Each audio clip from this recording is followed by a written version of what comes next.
First question today will be from Eric Bailey of the Tulsa World, and then we'll go to Joe Bettner. Eric? Hey, Creed. Are you the type of player where a loss really stings and stays with you for quite some time? And if so, how much do you enjoy the opportunity just to get a rematch in the same season with the team that defeated you, kind of similar to Texas a couple years ago?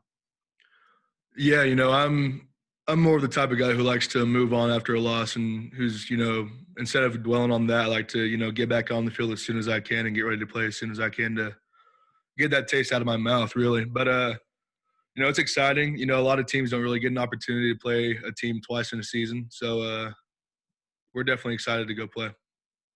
Thank you, Creed. Good luck. Okay, Joe Bettner, Norman transcript, and then Ryan Aber. Yeah, Creed, as you look back at that game from 2 months ago, is there anything that sticks out to you about just how much maybe this team has grown from that game? Yeah, really our team has grown in really just in the mental aspect of the game a lot. We've had a lot of young players step up and are doing really good things for us right now. And then also just the way our team has responded to adversity since then has been pretty good to see. We've responded really well to adversity whenever it comes up in games. So I'm excited to see how we keep improving this week. Thanks, Creed. Ryan Aber, the Oklahoman, and then John Hoover.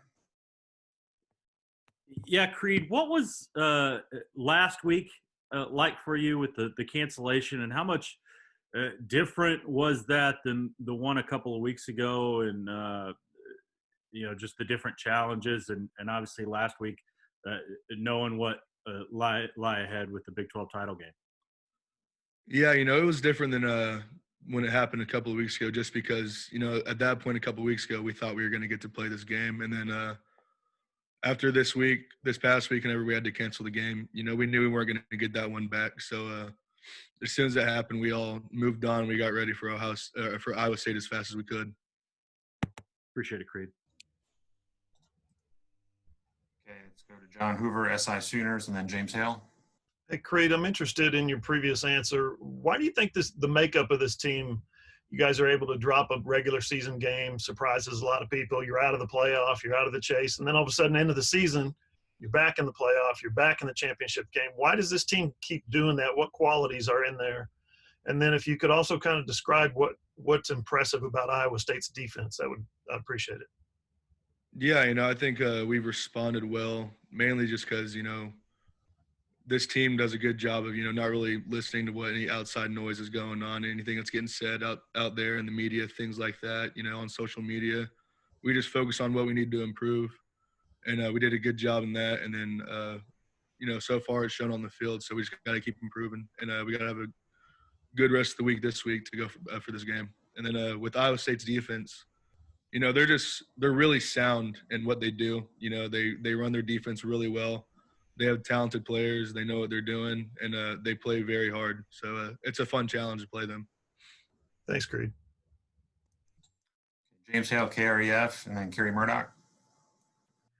Creed, to tie up with that, it always seems like everybody believes that playing Iowa State's defense and their concepts is pretty difficult. Is it that difficult to play, or is it because the players are pretty good and they make it hard on you guys? Yeah, I think it's a mix. They have a ton of talented players on that defense for sure, and also, their coaching staff does a great job. Game planning, scheme wise, things like that, and they just do a really good job of running what they run. And they do a good job of doing their job and their assignments very well. So, thanks, Creed. Okay, Kerry Murdoch with Sooner Scoop, and then Brandon Drum. Hey, Creed. I'm just curious, having Ramondre in the backfield and a physical presence like that, does it, when you guys watch film, play back and you see some of the things that he does physically, does that do anything to kind of, I don't know, raise everybody's game a little bit from a physical perspective? I'm not really sure. I haven't really tried to focus on that too much. I like to focus on, and when I watch film, I like to focus on, the five guys up front and what we need to do better. So, That's really my main focus, and I think we've improved throughout this year quite a bit, but we got to keep improving for sure. Thanks, Creed. Let's go to Brandon Drum with OU Insider and then Keegan Renault.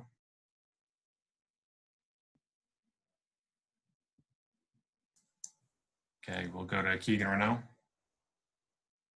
Yeah, Creed. I know you guys talked about last week how much you guys would wanted to play. Just from an offensive line perspective, is it tough to kind of continue to take steps each week if you're not playing a game? Like, how difficult was it to kind of correct some of the things from the Baylor game last week? Yeah, it can be difficult. We didn't have our best game against Baylor, and we were really chomping at the bit, ready to get out there and play West Virginia because they had a talented D line, and we were ready to go out there and play them. But really just we have to focus on what we can control, and that's going in and practicing hard every day, things like that, and getting ready for this game. So I wouldn't say it's too difficult just because we know the task ahead of us, and we were just ready to go for that. So.